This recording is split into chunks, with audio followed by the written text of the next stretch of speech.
अपनी दिल्ली में 16 दिसंबर 2012 की सर्द अंधेरी रात में एक ऐसी वारदात को अंजाम दिया गया था जिसे सुनकर आज भी लोगों की रूह कांप जाती है और आंखें आंसुओं से भीग जाती हैं। एक चलती बस में 23 साल की मासूम सी लड़की के साथ 6 हैवानों ने दरिंदगी की सारी हदें पार कर दी थी।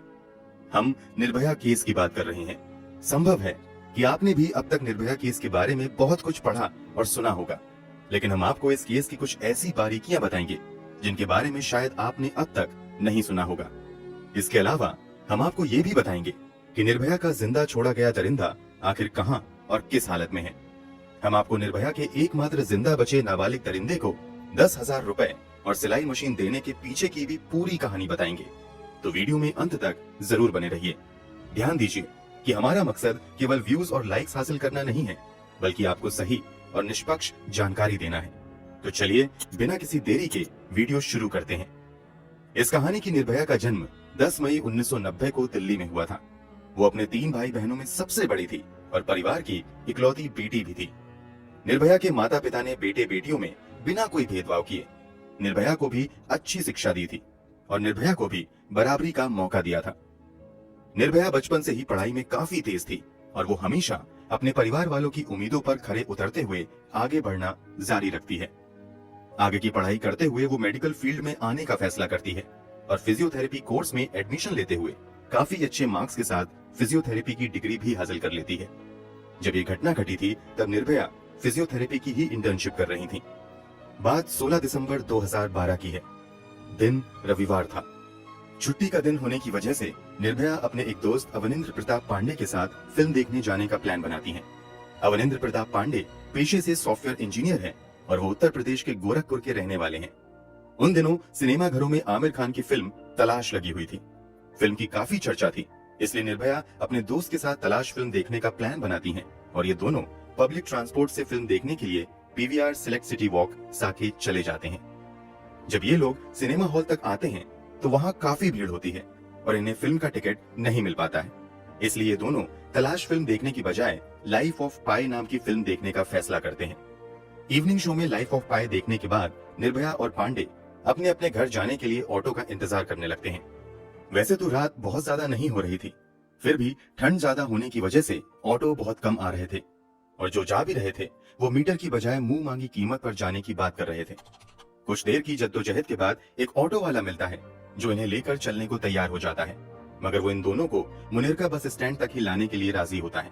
ये दोनों सोचते हैं कि मुनिरका से बस लेकर द्वारका तक चले जाएंगे, इसलिए ये दोनों ऑटो से चलकर मुनिरका बस स्टैंड तक आ जाते हैं। मुनिरका बस स्टैंड आने के बाद ये दोनों थोड़ी देर इंतजार करते रहते हैं, मगर इन्हें अपने डेस्टिनेशन तक जाने के लिए सही सवारी नहीं मिलती है। हालांकि जब रात के लगभग 9:30 बज रहे होते हैं तभी एक सफेद कलर की काले शीशे वाली बस वहां से गुजरती है। बस के गेट से एक लड़का चिल्लाते हुए इन लोगों से पूछता है कि कहां जाना है। जवाब में निर्भया का दोस्त कहता है द्वारका। बस वाला कहता है कि हम भी वहीं जा रहे हैं। इसके बाद निर्भया अपने दोस्त के साथ इसी बस में बैठ जाती है। जब निर्भया और उसके दोस्त बस के अंदर जाते हैं तो देखते हैं कि बस के अंदर 3 और सवारी है, इसलिए ये दोनों भी निश्चिंत होकर बस में ही बैठ जाते हैं। बस के अंदर मौजूद एक लड़का इन दोनों से मुनिरका से द्वारका तक जाने के लिए किराए के तौर पर 10-10 रुपए भी ले लेता है। हालांकि जब ये दोनों टिकट मांगते हैं तो वो बदतमीजी करने लगता है। बस वालों द्वारा टिकट ना देना उन दिनों कोई नई बात नहीं थी, इसलिए दोनों खामोश होकर बस के अंदर ही बैठ जाते हैं और अपनी मंजिल पर पहुंचने का इंतजार करने लगते हैं। मगर किसे मालूम था कि उनका इंतजार बस इंतजार बनकर ही रह जाएगा। कुछ देर तक तो बस अपने रास्ते पर आगे बढ़ती रहती है, मगर थोड़ी देर के बाद ड्राइवर बस को निर्धारित रूट से हटाकर दूसरे रास्ते पर मोड़ देता है। इस बात का अंदाजा होते ही निर्भया का दोस्त तुरंत बस के अंदर मौजूद लोगों से इस पर सवाल करना शुरू कर देता है। इस सवाल का सही ढंग से जवाब देने की बजाय बस का दूसरा स्टाफ निर्भया के दोस्त के साथ ही बदतमीजी करने लगता है और उससे पूछने लगता है कि तुम दोनों आखिर कौन हो और इतनी रात में अकेले क्या कर रहे थे। जब निर्भया और उसके दोस्त बस के अंदर गए थे तब इन लोगों ने देखा था कि 3 बस स्टाफ के अलावा 3 लोग पैसेंजर सीट पर बैठे हुए थे। उन्हें लगता है कि वो तीनों पैसेंजर ही हैं, मगर थोड़ी ही देर बाद साफ हो जाता है कि वो तीनों पैसेंजर नहीं बल्कि बस स्टाफ के ही साथी हैं। अब ये सभी 6 लोग मिलकर निर्भया के दोस्त के साथ बदतमीजी करने लगते हैं और उसे उकसाना शुरू कर देते हैं। जब निर्भया का दोस्त जवाब देने लगता है तो इस पर बस के अंदर मौजूद भी सभी उसके साथ हाथापाई करने लगते हैं और उसे मारना शुरू कर देते हैं।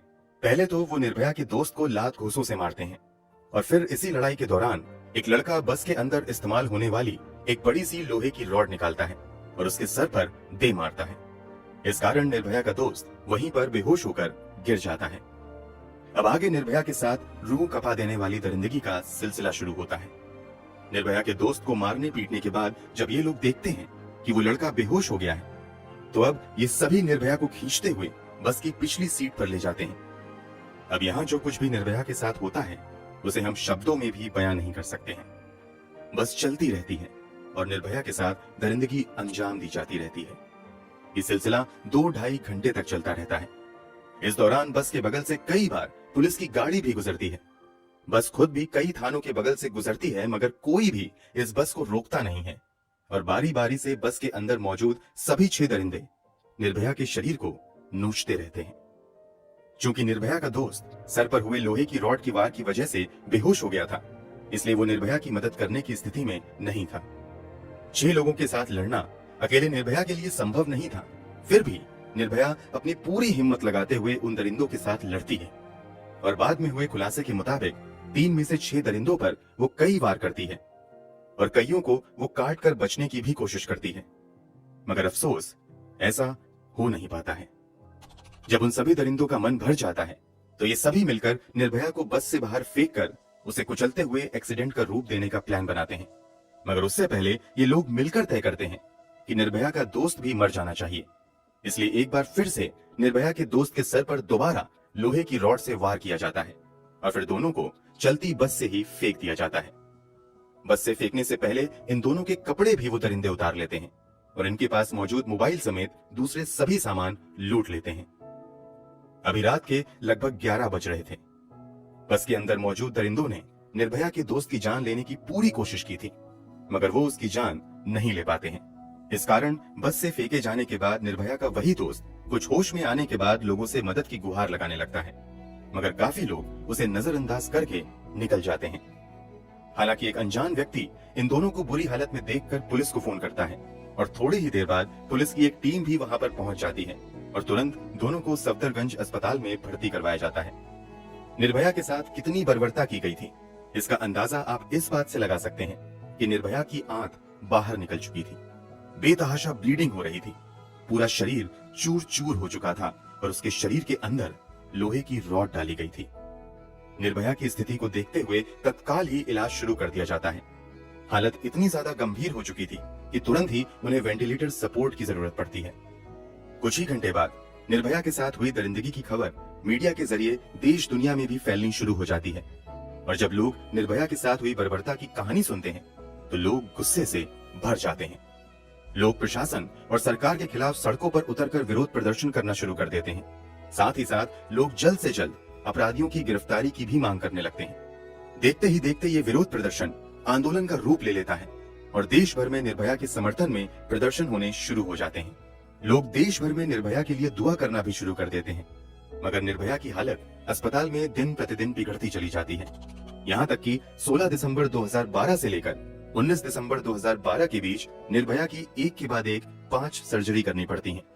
लाख कोशिशों के बावजूद निर्भया की स्थिति बिगड़ती ही चली जाती है। इस कारण 21 दिसंबर को भारत सरकार की ओर से देश के टॉप मोस्ट डॉक्टर की एक कमेटी बनाई जाती है और सरकारी खर्चे पर निर्भया को बेस्ट मेडिकल ट्रीटमेंट देने को कहा जाता है। इसके बावजूद निर्भया की स्थिति नहीं संभलती है, बल्कि उसके शरीर का तापमान बढ़कर 102 से 103 डिग्री फ़ारेनहाइट तक चला जाता है। यहाँ तक कि इन्फेक्शन भी बुरी तरीके से बढ़ जाता है। इधर सड़कों पर लोगों का हुजूम निर्भया के लिए आवाज बुलंद कर रहा था, तो उधर डॉक्टर जी जान लगाकर निर्भया को बचाने की कोशिश कर रहे थे, मगर स्थिति बिगड़ती ही जा रही थी। इसी के बाद तत्कालीन प्रधानमंत्री मनमोहन सिंह के नेतृत्व में 26 दिसंबर को एक कैबिनेट मीटिंग बुलाई जाती है और उसमें फैसला किया जाता है कि निर्भया को वर्ल्ड के बेस्ट ऑर्गन ट्रांसप्लांट हॉस्पिटल में भेजा जाएगा। इसी के बाद निर्भया को सिंगापुर के माउंट एलिजाबेथ हॉस्पिटल में एयरलिफ्ट करके भेजने की तैयारी शुरू हो जाती है। फाइनली 27 दिसंबर को निर्भया सिंगापुर के माउंट एलिजाबेथ हॉस्पिटल में पहुंच जाती हैं और वहां उसका इलाज शुरू हो जाता है, मगर यहाँ आते ही निर्भया की हालत और भी ज्यादा बिगड़ जाती है और 29 दिसंबर को स्थानीय समय अनुसार सुबह के 4:45 पर निर्भया इस दुनिया को छोड़कर हमेशा हमेशा के लिए चली जाती हैं। निर्भया की मौत के बाद उसके शव को वापस दिल्ली लाया जाता है और कड़ी सुरक्षा के बीच निर्भया का अंतिम संस्कार कर दिया जाता है। निर्भया के दोस्त को कुछ दिनों के इलाज के बाद अस्पताल से डिस्चार्ज कर दिया जाता है। इधर निर्भया का इलाज चल रहा था, उधर ग्राउंड लेवल पर दिल्ली पुलिस काम करते हुए अपराधियों को गिरफ्तार करने में लगी हुई थी। इस घटना की रिपोर्टिंग के 24 घंटे के अंदर अंदर ही दिल्ली पुलिस ने कई सस्पेक्ट को गिरफ्तार कर लिया था। सीसीटीवी के जरिए दिल्ली पुलिस बस की भी पहचान कर लेती है और उसके आधार पर सबसे पहले उस बस के ड्राइवर राम सिंह को गिरफ्तार कर लेती है और फिर राम सिंह के बयान के आधार पर एक के बाद एक कुल 6 अपराधियों को गिरफ्तार किया जाता है। गिरफ्तार अपराधियों में 30 साल का राम सिंह, 26 साल का उसका भाई मुकेश सिंह था जो राजस्थान का रहने वाला था। इसके अलावा पुलिस ने 20 साल के विनय शर्मा को भी गिरफ्तार किया था जो एक असिस्टेंट जिम इंस्ट्रक्टर था। इसके अलावा 19 साल के पवन गुप्ता को भी गिरफ्तार किया गया था जो एक फल बेचने वाला था। इन दोनों की गिरफ्तारी बिहार और यूपी से हुई थी, जबकि छठे अपराधी को पुलिस ने उत्तर प्रदेश के बदायूं से गिरफ्तार किया था। शुरू में इस अपराधी का नाम पब्लिक में नहीं बताया गया था क्योंकि वो गिरफ्तारी के समय 17 साल और कुछ महीने का था और कानूनी हिसाब से वो एक नाबालिग था, इसलिए उसकी पहचान गुप्त रखी जाती है। हालांकि बाद में खुलासा होता है कि इस नाबालिग का नाम मोहम्मद अफरोज था। अफरोज को आनंद विहार टर्मिनल से गिरफ्तार किया गया था। इसके अलावा पुलिस ने अक्षय ठाकुर नाम के एक 28 साल के लड़के को भी गिरफ्तार किया था जो बिहार के औरंगाबाद का रहने वाला था। ये सभी अलग अलग बैकग्राउंड के थे और इन लोगों की कुछ ही दिन पहले दोस्ती हुई थी और घटना वाली रात ये लोग पार्टी करने के मूड में ही घर से निकले थे। ये सभी मिलकर बहुत सारी शराब और खाने पीने की चीज बस में भर लेते हैं और शिकार की तलाश में बस लेकर निकल जाते हैं। बहुत कम लोग जानते होंगे कि निर्भया को अपना शिकार बनाने से पहले इन लोगों ने बस के अंदर एक 35 साल के रमाधीर सिंह नाम के एक कॉर्पोरेटर को पैसेंजर बनाकर पहले बस में बैठाया और फिर उससे पैसे और मोबाइल लूटकर उतार दिया था। रमाधीर सिंह इस लूट की जानकारी पास से गुजर रहे पुलिस वाले को भी देते हैं, मगर वो पुलिस वाले रामाधीर सिंह की बातों को नजरअंदाज कर देते हैं। शायद उस समय पुलिस वाले रामाधीर सिंह की कंप्लेन को सीरियसली ले लेते तो इतना बड़ा हादसा होने से रुक सकता था, मगर उन्होंने कुछ नहीं किया। सभी अपराधियों की गिरफ्तारी के बाद सबसे पहले उनकी एक आइडेंटिफिकेशन परेड कराई जाती है और फिर निर्भया का दोस्त उन सभी 6 अपराधियों की पहचान कर लेता है। फिर इन लोगों पर मामला दर्ज करते हुए आगे की कार्यवाही शुरू होती है। मामले की सुनवाई चल ही रही होती है कि 11 मार्च 2013 को निर्भया केस के प्रमुख आरोपियों में से एक राम सिंह तिहाड़ जेल में सुसाइड कर लेता है।